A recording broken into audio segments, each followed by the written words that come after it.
மாவட்டம் விட்டலாபுரத்தில் பிரேமிக விட்டலேஸ்வரர் கோயில் உள்ளது. மூலவர் பிரேமிக விட்டலன், தாயார் ருக்மணி மற்றும் சத்யபாமா. 500 ஆண்டுகள் பழமை வாய்ந்த இந்த கோயில் இந்திய தொல்லியல் துறையின் கட்டுப்பாட்டின் கீழ் உள்ளது. 16ஆம் நூற்றாண்டின் தொடக்கத்தில் விஜயநகர பேரரசர் கிருஷ்ணதேவராயரின் ஆட்சி காலத்தில் அவரது அரச பிரதிநிதி கொண்டைய சோழ மகாராஜாவால் இந்த கோயில் கட்டப்பட்டது. இக்கோயிலுக்கும் சதுரங்கப்பட்டினம் வரதராஜ பெருமாள் கோயிலுக்கும் பாதாள வழி உள்ளதாகவும் சொல்கிறார்கள். ஜெய் ஜெய் விட்டல ஹரி, ஜெய் ஜெய் விட்டல ஹரி, ஜெய் ஜெய் விட்டல ஹரி பாண்டுரங்கா. ஜெய் ஜெய் விட்டல ஹரி, ஜெய் ஜெய் விட்டல ஹரி, ஜெய் ஜெய் விட்டல ஹரி பாண்டுரங்கா.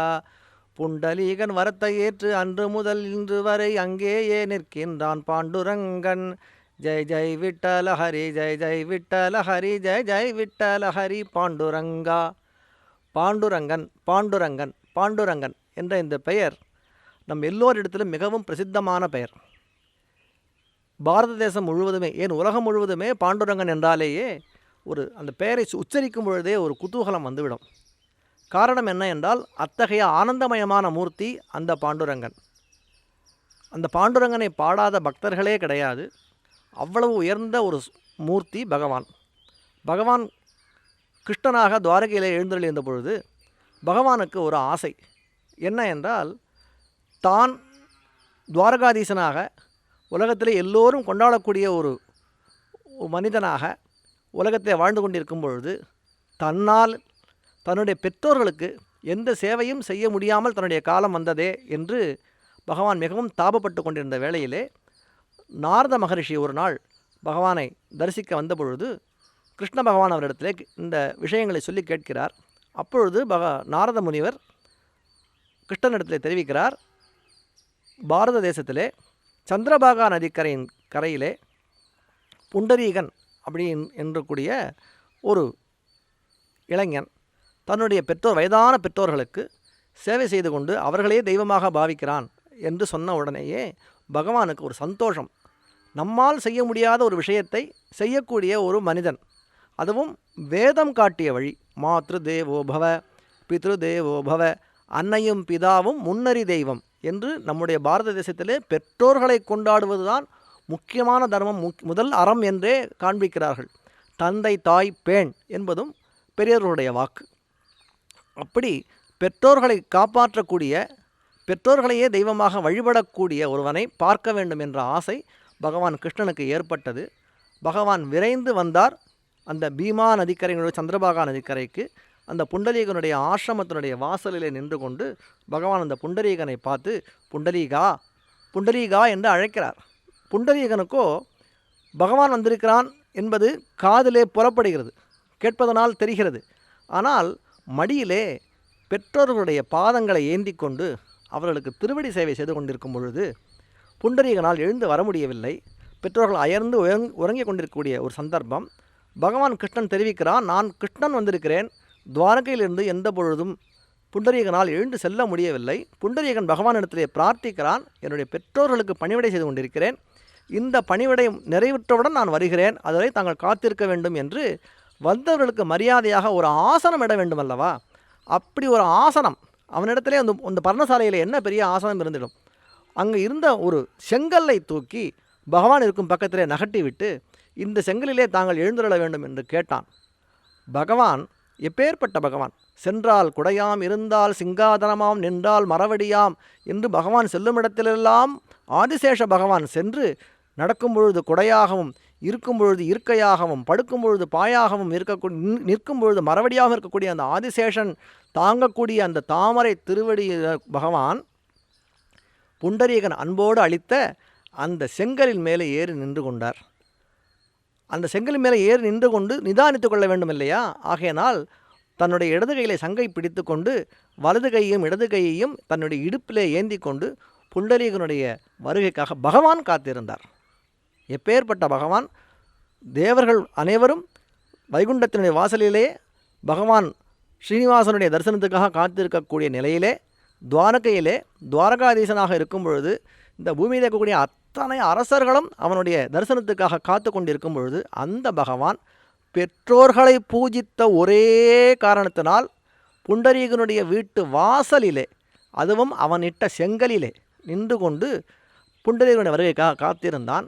பெற்றோருடைய சேவை முடிந்ததும் புண்டரீகன் ஓடி வந்து பகவானுடைய திருவடியிலே விழுந்து வணங்கி அவரை காக்க வைத்ததற்காக மன்னிப்பு கோரினான். பகவானோ, மன்னிப்பு கோர வேண்டியது நீ அல்ல அப்பா, உன்னை பார்க்கவே நான் வந்தேன். இத்தகைய ஒரு சேவை செய்யக்கூடிய உன்னை பார்ப்பது எனக்கு பெரிய பாக்கியம். உனக்கு என்ன வரம் வேண்டும் கேள் என்று கேட்கும் பொழுது புண்டரீகன் என்ன கேட்டிருப்பான்? என்னுடைய பெற்றோர்கள் நலமாக இருக்க வேண்டும் என்பதை தவிர வேற என்ன கேட்டிருப்பான்? அப்படித்தான் அவனும் கேட்டான். பகவானோ, இத்தகைய பிள்ளையை பெற்ற பெற்றோர்கள் கண்டிப்பாக நல்ல முறையில் தான் இருப்பார்கள், உனக்கு வேறு ஏதாவது வரம் வேண்டும் கேள் என்று கேட்ட உடனேயே புண்டரீகன் பகவானை பார்த்து சொன்னான், தாங்கள் எதற்காக இங்கே வந்தீர்கள்? உன்னுடைய பெற்றோருக்கு நீ சேவை செய்கிறாய் இல்லையாப்பா, அதை பார்ப்பதற்காகத்தான் வந்தேன். அப்படியானால் தாங்கள் எனக்கு ஒரு விஷயம் செய்ய வேண்டும். என்ன? இந்த செங்கலிலே இப்படியே இடுப்பிலே கை வைத்து தாங்கள் நின்ற திருக்கோலத்தில் அப்படியே தாங்கள் இருக்க வேண்டும், இப்படியே எழுந்திரள வேண்டும். ஏன்? தாங்கள் இப்படி எழுந்திரளினால்தான் சங்கு சக்கர கதாதரனான பகவான், பார்க்கடலிலே பள்ளி கொள்ளக்கூடிய பகவான், வைகுண்டத்திலே பரவாச தேவனாக அமர்ந்த நிலையில் இருக்கக்கூடிய பகவான், துவாரகையிலே சிம்மாசனத்திலே அமர்ந்திருக்கக்கூடிய பகவான் ஏன் இங்கே இடுப்பிலே கை வைத்து கொண்டு நிற்கிறார், அதுவும் ஒரு செங்கலின் மேல் என்ற கேள்வி வரும்பொழுது எல்லோரும் சொல்வார்கள், பெற்றோர்களை கவனித்த ஒரு சிறுவனை பார்ப்பதற்காக பகவானே இறங்கி வந்தார் என்பது தெரியும். அப்படி தெரிந்தால் ஒவ்வொரு மனிதனும் தன்னுடைய பெற்றோர்களை கண்களைப் போலே பார்த்து கொள்வான், பராமரிப்பான். பெற்றோர்கள் வயதான முதுமையான காலத்திலே உடல் தளர்ந்த நிலையிலே அவர்களுடைய மனதை தளர விடாமல் உற்சாகமாக அவருடைய வாழ்க்கையை கழிப்பதற்கு பிள்ளைகள் உறுதுணையாக இருப்பார்கள். ஏனென்றால் இப்படி தாங்கள் நடந்து கொண்டால்தான் பகவான் கிருஷ்ணனுக்கு பிடிக்கும் என்பதை தெரிந்து கொள்வார்கள். ஆகையினாலேயே தாங்கள் இப்படி எழுந்துள்ள வேண்டும் என்று பகவானிடத்திலே பிரார்த்தனை செய்தான் புண்டரீகன். எத்தகையதொரு உயர்ந்த பிரார்த்தனை, எத்தகையதொரு உயர்ந்த பிரார்த்தனை! கேட்பதற்கு எத்தனையோ விஷயங்கள், எத்தனையோ ஆசைகள், எத்தனையோ போகங்கள், எத்தனையோ இருக்கின்றன. அதை எல்லாவற்றையும் விட்டு நமக்காக, நம் ஒவ்வொருவருக்காகவும் புண்டரீகன் இத்தகைய வரத்தை கேட்டான் பகவான் கிருஷ்ணனிடத்திலே. அந்த புண்டலீகனுக்காக, புண்டலீக வரதனாக, பகவான் பாண்டுரங்கனாக, அவன் இட்ட செங்கலின் மேலே விட்டலனாக நின்று கொண்டு பகவான் பண்டரிபுரத்திலே எத்தனையோ யுகங்களாக காட்சியளித்துக் கொண்டிருக்கிறான். கருவறை, அர்த்த மண்டபம், முகமண்டபம், மகா மண்டபம், திருச்சுற்று, தாயார் சன்னதி என பல அம்சங்களுடன் இந்த கோயில் அமைந்துள்ளது. விஜயநகர கட்டிடக்கலை பாணியில் கட்டப்பட்ட இந்த கோயிலில் சந்தானலட்சுமி, ராமானுஜர், விஸ்வகசேனர், ஸ்ரீனிவாச லட்சுமி மற்றும் வரதராஜர் லட்சுமிக்கு உப சன்னதிகள் உள்ளன. கொடிமரம், பலிப்பீடம் மற்றும் கருடன் சிலை பிரதான சன்னதியை நோக்கி அமைந்துள்ளன. மகா மண்டபம், முகமண்டபத்தை கடந்து அர்த்த மண்டபத்தை அடைந்தால் கருவறையில் மூலவர் விட்டலேஸ்வரர் என்னும் பிரேமிக விட்டலன் 5 அடி உயரத்தில் இருப்பார்.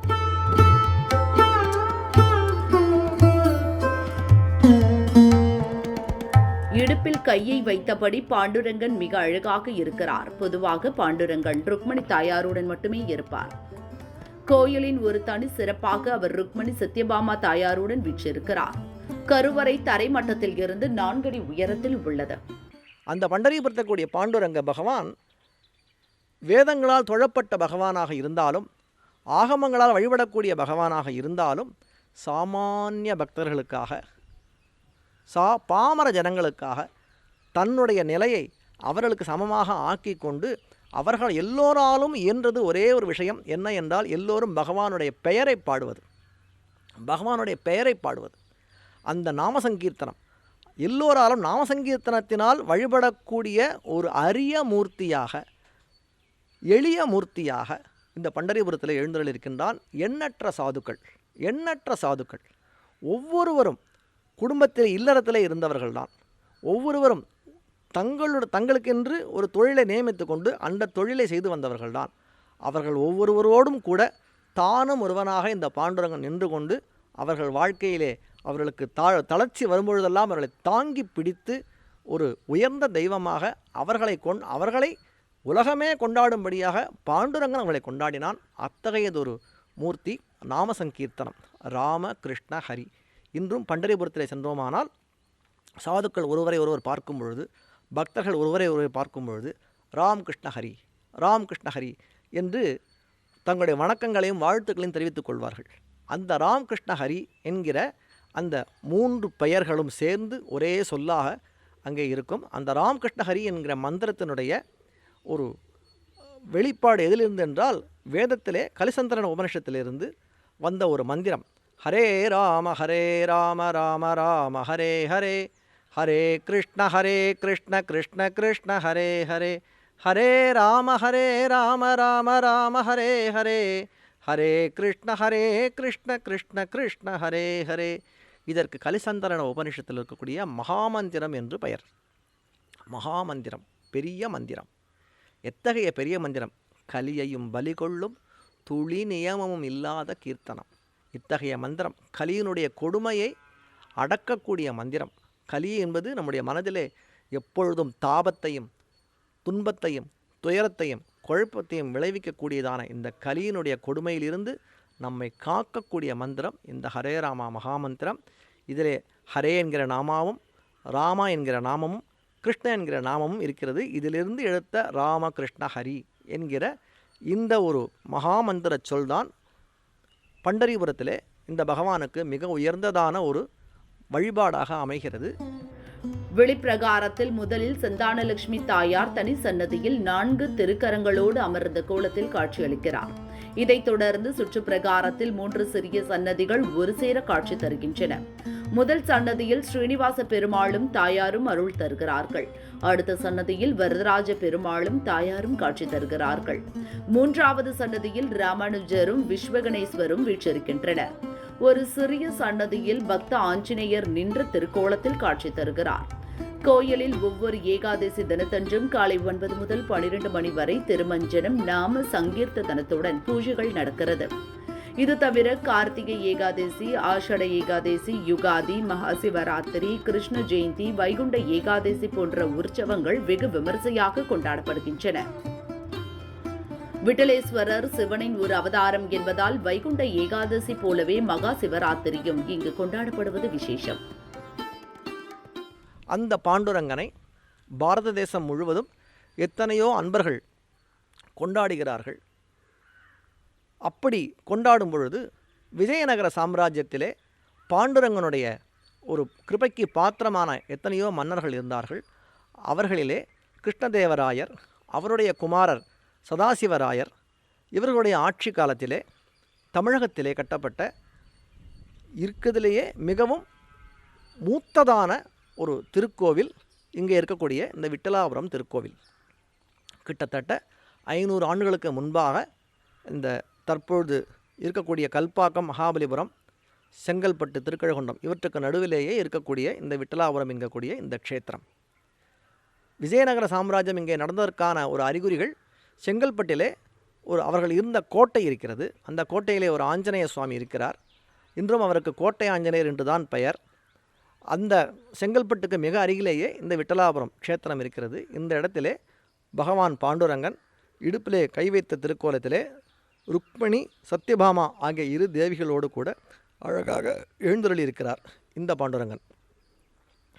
பாண்டுரங்கன் பக்தர்களுடைய துயரங்களை தீர்ப்பதற்கு, பக்தர்களுடைய கவலைகளை தீர்ப்பதற்கு, பக்தர்களுடைய பாரங்களை சுமப்பதற்கு தான் தயாராக இருக்கிறேன் என்று எப்பொழுதும் நம்மை எதிர்நோக்கிய வண்ணமே இந்த பகவான் இங்கே எழுந்தருளியிருக்கிறார். எத்தகைய பகவான்! நாமதேவர் என்கிற பக்தனுக்காக அவருடைய வியாபாரத்திலே அவருக்கு துணை இருந்த பகவான். துக்காராம் என்கிற பக்தருக்காக அவருடைய வியாபாரத்திலே துணை இருந்த பகவான். அவர் கொடுத்த கடன்களையெல்லாம் வாங்கி கொண்டு வந்த பகவான். துக்காராமுடைய பிரார்த்தனையை ஏற்று வீர சிவாஜியை எதிரிகளிலிருந்து காப்பாற்றிய பகவான்.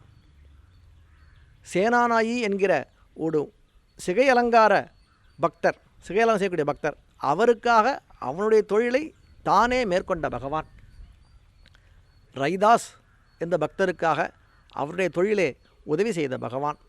கோரா கும்பார் என்கிற ஒரு மண்பாண்டம் செய்யக்கூடிய ஒரு பக்தர், அவருடைய கைகள் 2 வெட்டப்பட்ட நிலையிலே அவருக்காக தான் சென்று மண்பாண்டம் செய்த பகவான்.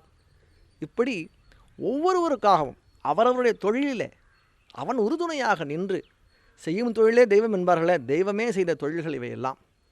தெய்வமே செய்த தொழில், தெய்வமே இறங்கி அவர்களோடு தொழில் செய்து அவர்களை காப்பாற்றி அவர்களோடு தான் ஒருவனாக அவள் குடும்பத்திலே தான் ஒருவனாக இருந்த பகவான் இங்கே வரக்கூடிய பக்தர்களுடைய கஷ்டங்களை எல்லாம் தீர்த்து அவர்களுக்கு எண்ணிறந்த பலன்களை தரக்கூடிய ஆச்சரியமான ஒரு க்ஷேத்திரம் இந்த விட்டிலாபுரம் க்ஷேத்திரம். இந்த க்ஷேத்திரமே விட்டிலாபுரம் என்று அந்த பாண்டுரங்கனுடைய பெயரிலேயே அமைந்திருக்கிறது. காலப்போக்கிலே ஒரு 200 ஆண்டுகளுக்கு முன்பாக இந்த கோவில் கொஞ்சம் சிதிலமடைந்து இருந்த நிலையிலே பக்தர்களோடு பேசக்கூடியதான இந்த பகவான், பக்தர்களோடு பழகக்கூடியதான இந்த பகவான், பக்தர்களுடைய ஒரு முயற்சியினால், ஒத்துழைப்பினால் இந்த கோவில் மறுசீரமைக்கப்பட்டு இன்று அழகாக மிளர்கிறது. இத்தகைய ஒரு உயர்ந்த கோவிலை நல்ல முறையிலே பராமரித்து வருகிறார்கள் நிர்வாகத்தினர். இந்த பிரேமிக்க விட்டல பாண்டுரங்கனுக்கு வழிபாடு என்றால் பக்தர்கள் தங்களுடைய பிரார்த்தனைகள் நிறைவேறுவதற்காக செய்யக்கூடிய வழிபாடு என்னவென்றால், என்ன பிரார்த்தனையோடு இந்த பெருமாளை சேவிக்க வருகிறார்களோ அந்த பிரார்த்தனையோடு இந்த பாண்டுரங்கன் சன்னதியிலே நின்று கொண்டு ஒரு 16 முறை ஹரே ராம ராம ராம ஹரே ஹரே, ஹரே கிருஷ்ண கிருஷ்ண கிருஷ்ண ஹரே ஹரே, மண்ணுலக ஆசைகளும் விண்ணுலக ஆசைகளும் கணப்பொழுதில் நல்கிடும் கீர்த்தனம் பாடீரே, ஹரே ராம ராம ராம ஹரே ஹரே, ஹரே கிருஷ்ண கிருஷ்ண கிருஷ்ணா ஹரே ஹரே என்று நம்முடைய பூமியிலே இருக்கக்கூடிய நம்முடைய ஆசைகளையும், விண்ணுலகத்திலே நமக்கு கிடைக்கக்கூடியதான நடக்க வேண்டியதான ஆசைகளையும் நிறைவேற்றி தரக்கூடிய உத்தமமான இந்த மகாமந்திரம். இந்த மகாமந்திரத்தை 16 முறை இந்த பாண்டுரங்கன் சன்னதியிலே நின்று கீர்த்தனம் செய்து கொண்டு இந்த பாண்டுரங்க பகவானிடத்திலே பிரார்த்தனை செய்து கொண்டால் அவர்களுடைய பிரார்த்தனைகள் வெகு சீக்கிரத்திலேயே நிறைவேறும் என்பது கண்கூடான உண்மை. பிரார்த்தனை நிறைவேறிய பிறகும் பகவானிடத்திலே நாம் நன்றி தெரிவிக்க வேண்டும் அல்லவா? அதற்காக மீண்டும் ஒரு முறை வந்து இந்த பாண்டுரங்கனிடத்திலே அந்த பிரார்த்தனை நிறைவேறிய ஒரு சந்தோஷமான தகவலையும் சொல்லிவிட்டு பகவானிடத்திலே மீண்டும் 16 முறை நாமசங்கீர்த்தனம் மகாமந்திரம் நாமசங்கீர்த்தனம் செய்து நம்முடைய நன்றியை வெளிப்படுத்தலாம். இந்த இடைப்பட்ட காலம் முழுவதும் நாம் இருக்கும் இடத்திலேயே அந்த மகாமந்திரத்தை இருந்த இடத்தில் இருந்தபடியே வருவினை மாற்றிடும் கீர்த்தனம் பாடீரே.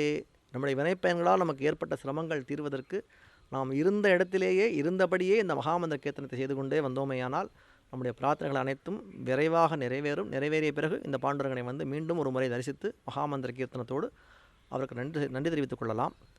இந்த பாண்டுரங்கனுடைய தேவியாக ஸ்ரீ சந்தானலக்ஷ்மி தாயார், அழகான ஒரு சிறு கோவில். சந்தானலக்ஷ்மி தாயார் எழிலே வடிவானவள், கருணையே வடிவானவள், அகலகில்லே நிறையமென்று அலர்மேல் மங்கை உரை மார்பா என்று ஸ்ரீனிவாச பெருமாளுடைய திருமார்பிலே எழுந்தருளி இருந்து பக்தர்களுடைய அத்தனை பிரார்த்தனைகள் நிறைவேற்றி வைக்கக்கூடிய கருணாமூர்த்தியான கருணையே வடிவமான தெய்வம் நம்முடைய சந்தானலக்ஷ்மி தாயார். இந்த பேரிலே தெரியும் சந்தானலக்ஷ்மி என்றால் சந்தான பாக்கியத்தை அளிக்கக்கூடிய தாயார். மக்கட்பேறு, வெறும் மக்கட்பேர் இல்லை, நன்மக்கட்பேறு. அதனால் சந்தான பாக்கியம் என்று சொல்கிறார்கள். பிறக்கக்கூடிய குழந்தை நல்லவனாக, பெற்றோர்களிடத்திலே பக்தி உள்ளவனாக, தேசத்தினிடத்திலே நம்பிக்கை உள்ளவனாக, தெய்வத்தினிடத்திலே அன்பு பூண்டவனாக, உயிர்கள் அனைவரிடத்திலுமேயே இறைவனை காண்பவனாக, உயர்ந்த மனிதனாக, உயர்ந்த குணவானாக இருப்பதற்கு இந்த தாயாரிடத்திலே பிரார்த்தனை செய்து கொண்டால், இந்த தாயாரிடத்திலே வேண்டினால், இந்த தாயார் தன் மடியிலே இருந்து கொஞ்சும்படியான ஒரு நல்ல குழந்தையை, இறைவனுடைய வடிவமான குழந்தையை மடி மீது அமர்ந்து அந்த குழந்தையை அமர்த்தி கொஞ்சும்படியான ஒரு மடிப்பிச்சையை இந்த தாயார் இங்கே அருள்கிறாள், சந்தானலக்ஷ்மி தாயார். இந்த கோவிலிலே ஏகாதசி வழிபாடு மிகவும் சிறப்பானது. ஒவ்வொரு ஏகாதசியும் இந்த பிரேமிக்க விட்டல பாண்டுரங்கனுக்கு விசேஷ திருமஞ்சனங்கள் நடைபெறும். ஆஷாட ஏகாதசி ஆடி ஆவணி மாதங்களிலே வரக்கூடியது, கார்த்திகை ஏகாதசி என்று ஐப்பசி கார்த்திகை மாதங்களிலே வரக்கூடிய இந்த 2 ஏகாதசிகளும், பிறகு யுகாதி பண்டிகையும், அதற்கு பிறகு சிவராத்திரி உற்சவமும் திருமஞ்சனத்தோடு இந்த பாண்டுரங்கனுக்கு விமரிசையாக கொண்டாடப்படும். இந்த கோவில் காலை 7:30 மணி முதல் காலை 7 மணி முதல் 10:30 மணி வரையும், மாலை 5 மணி முதல் 7:30 மணி வரையும் நடை திறந்திருக்கும். பக்தர்கள் வரலாம். இந்த கோவிலிலே நாம சங்கீர்த்தனம் ஒன்றுதான் வழிபாடு. பகவான் இங்கே வரக்கூடியவர்களிடத்திலே நாமத்தை மட்டும்தான் கேட்கின்றார், நம்முடைய மனத்தை மட்டும்தான் கேட்கின்றார், நம்முடைய அன்பை மட்டும்தான் கேட்கின்றார், நம்முடைய பிரியத்தை மட்டும்தான் கேட்கின்றார், எதிர்பார்க்கின்றார். அத்தகைய அன்போடு திறந்த மனதோடு இந்த பெருமாளிடத்திலே வந்து அவருடைய தரிசனத்தை பெற்று அவருடைய கருணையை திறந்த மனத்திலே நிரப்பிக்கொண்டு பூரணமான ஒரு வாழ்வு பெற உங்கள் அனைவரையும் நாமும் அழைக்கிறோம். குழந்தை பாக்கியம் இல்லாதவர்கள் சிந்தானலட்சுமி தாயாரை மனமுருகி பிரார்த்தித்து விட்டலர் சன்னதியில் தரும் சந்தா கிருஷ்ணர் விக்கிரகத்தை மடியில் வைத்து விட்டலனையும் தாயாரையும் வழிபட குழந்தை பேறு வாய்க்கும் என்பது ஐதீகம். இக்கோயில் கல்பாக்கத்திலிருந்து 3 கிலோமீட்டர் தொலைவில் புதுப்பட்டினம் நெரும்பூர் செல்லும் வழியில் அமைந்துள்ளது.